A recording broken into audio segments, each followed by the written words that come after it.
بسم اللہ الرحمن الرحیم۔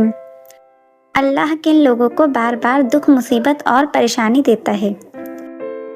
ہماری ایک پریشانی ختم نہیں ہوتی ہے اور پھر ہمیں دوسری پریشانی آ جاتی ہے۔ آخر ہمارے ساتھ ایسا کیوں ہوتا ہے؟ ہمیں کیسے پتہ چلے گا کہ اللہ ہمیں آزما رہا ہے؟ دوستو، اللہ کن لوگوں کو آزماتا ہے، حقیقت جان کر آپ کے ہوش اڑ جائیں گے۔ چلیے جانتے ہیں کہ اللہ کن لوگوں کو آزماتا ہے۔ دوستو، ایک صحابیہ کی شادی ہوئی۔ اللہ تعالیٰ نے ان کو حسن و جمال بھی عجیب دیا تھا، اور شادی بھی ایک بڑے امیر کبیر صحابی رسول سے ہوئی، جن کے پاس رزق کی فراوانی تھی، ہر طرح کا عیش و آرام کے سامان میسر تھے، اور گھر میں دودھ گھی کثرت تھی۔ میاں بیوی میں بھی خوب محبت تھی اور اچھی طرح سے وقت گزر رہا تھا۔ بیوی اپنے شوہر کی خدمت بھی کرتی اور انہیں خوش بھی رکھتی۔ دونوں میاں بیوی خوشی خوشی زندگی گزار رہے تھے۔ ایک رات میاں بیوی سو رہے تھے کہ شوہر کو پیاس محسوس ہوئی۔ اس نے اپنی بیوی کو جگایا اور اس سے کہا کہ مجھے پیاس لگی ہے، مجھے پانی دو۔ بیوی اٹھی اور پانی لینے چلی گئی۔ جب پانی لے کر واپس آئی تب تک شوہر سو چکا تھا۔ وہ پانی کا پیالہ لے کر کھڑی رہی۔ کافی دیر رات تک کھڑی رہنے کے بعد جب شوہر کی دوبارہ آنکھ کھلی تو دیکھا کہ بیوی پانی لے کر کھڑی ہے۔ شوہر بہت خوش ہوا۔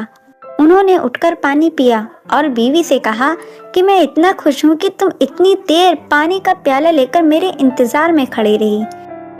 آج تم جو کہو گی میں تمہاری ہر فرمائش کو پورا کروں گا۔ جب شوہر نے یہ کہا تو بیوی کہنے لگی، کیا آپ اپنی بات میں پکے ہیں کہ میں جو کہوں گی آپ پورا کریں گے؟ کہنے لگی کہ ہاں، تم جو کہو گی میں پورا کر کے دکھاؤں گا۔ بیوی کہنے لگی، اچھا پھر آپ مجھے طلاق دے دیجئے۔ اب جب طلاق کی بات ہوئی تو یہ صحابی بہت پریشان ہوئے کہ اتنی نیک، خوبصورت، اتنی وفادار اور خدمت گار بیوی کہہ رہی ہے کہ آپ مجھے طلاق دیجئے۔ آخر کار یہ ماجرا کیا ہے؟ شوہر پوچھنے لگا، بیوی کیا تمہیں مجھ سے کوئی تکلیف پہنچی ہے؟ بیوی کہنے لگی، بالکل نہیں۔ شوہر نے پوچھا، کیا میں نے آپ کی بے قدری کی ہے؟ بیوی کہنے لگی، نہیں، ہرگز نہیں۔ شوہر نے پھر پوچھا، کیا میں نے تمہاری کسی امید کو توڑا ہے یا کوئی بات آپ کی پوری نہیں کی؟ بیوی نے کہا، نہیں، ایسی بھی کوئی بات نہیں ہے۔ شوہر نے پوچھا، کیا آپ مجھ سے خفا ہیں؟ کہنے لگی، ہرگز نہیں۔ شوہر نے کہا، تو پھر مجھ سے طلاق کیوں چاہتی ہو؟ کیا تم مجھے پسند نہیں کرتی ہو؟ بیوی کہنے لگی، یہ بات بھی نہیں، پسند بھی بہت کرتی ہوں، محبت بھی کرتی ہوں، اس لیے تو خدمت کرتی ہوں۔ آپ نے کہا تھا کہ میں آپ کی بات کو پورا کروں گا، لہٰذا آپ مجھے طلاق دے دیجئے۔ وہ صحابی بہت پریشان ہوئے کہ قول بھی دے بیٹھے، یعنی وعدہ کر بیٹھے۔ کہنے لگے، اچھا صبح ہوگی تو ہم نبی پاک کی خدمت میں جائیں گے اور آپ سے جا کر فیصلہ کروا لیں گے۔ بیوی کہنے لگی، بہت اچھا۔ لہٰذا میاں بیوی دونوں رات کو سو گئے۔ صبح ہوئی تو بیوی کہنے لگی، چلو جلدی چلتے ہیں۔ لہٰذا دونوں میاں بیوی گھر سے باہر نکلے۔ ابھی کچھ دور ہی پہنچے تھے کہ اچانک شوہر کے پیر میں ٹھوکر لگی اور خون نکلنے لگا۔ بیوی نے فوراً اپنا دوپٹہ پھاڑا اور شوہر کو پٹی باندھی اور ان کو سہارا دیا اور کہنے لگی کہ چلو گھر واپس چلتے ہیں، میں آپ سے طلاق نہیں لیتی۔ شوہر حیران ہوئے کہ جب تم نے طلاق کا مطالبہ کیا تو نہ مجھے اس وقت سمجھ میں آیا، اور اب کہتی ہو کہ طلاق نہیں چاہیے تو نہ مجھے اب سمجھ میں آ سکا۔ بیوی کہنے لگی، آپ گھر تشریف لے چلیں، وہاں جا کر میں آپ کو سب بات بتا دوں گی۔ جب گھر پہنچے تو شوہر نے کہا کہ مجھے بتاؤ تو صحیح، کیا بات ہے؟ بیوی کہنے لگی، آپ نے کچھ دن پہلے نبی پاک صلی اللہ علیہ وسلم کی حدیث سنائی تھی کہ جس بندے سے اللہ رب العزت محبت کرتا ہے اس بندے کے اوپر اس طرح پریشانی آتی ہے کہ جس طرح پانی اونچائی سے ڈھلان کی طرف آتی ہے۔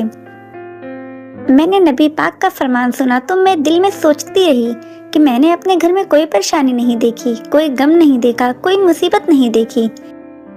تو میرے دل میں خیال آیا کہ میرے آقا کی بات سچی ہے، کہیں ایسا تو نہیں کہ میرے شوہر کے ایمان میں کمی ہو، میرے شوہر کے اعمال میں کمی ہو، میرے شوہر سے اگر اللہ کو محبت نہیں تو میں اس بندے کی کیا خدمت کروں گی؟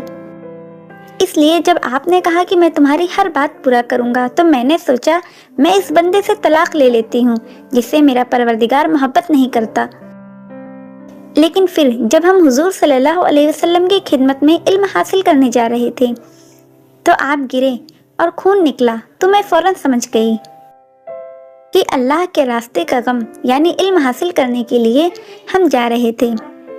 تو آپ کو چوٹ پہنچی، مصیبت پہنچی اور تکلیف ہوئی تو میں سمجھ گئی کہ یقیناً اللہ تعالیٰ کو آپ سے پیار ہے، آپ سے محبت ہے، اور اللہ تعالیٰ نے آپ کو اپنی ناراضگی کی وجہ سے خوشیاں نہیں دی ہوئی بلکہ اللہ تعالیٰ کو آپ سے محبت ہے۔ اب مجھے طلاق لینے کی کوئی ضرورت نہیں، اب میں ساری زندگی آپ کی خادمہ بن کر آپ کی خدمت کیا کروں گی۔ سبحان اللہ۔ دوستو، دکھ پریشانی اللہ پاک اپنے نیک بندوں کو ہی دیتا ہے، اس لیے جب کبھی کوئی دکھ پریشانی آئے تو ہمیں صبر کرنا چاہیے۔ اللہ پاک سے دعا ہے کہ اللہ پاک ہم سب کی پریشانی کو دور فرمائے، آمین۔ دوستو، اگر آپ کو یہ واقعہ اچھا لگا ہو تو اسے لائک شیئر ضرور کیجیے گا اور کمنٹ میں اپنی رائے ضرور دیجیے گا۔ اللہ حافظ۔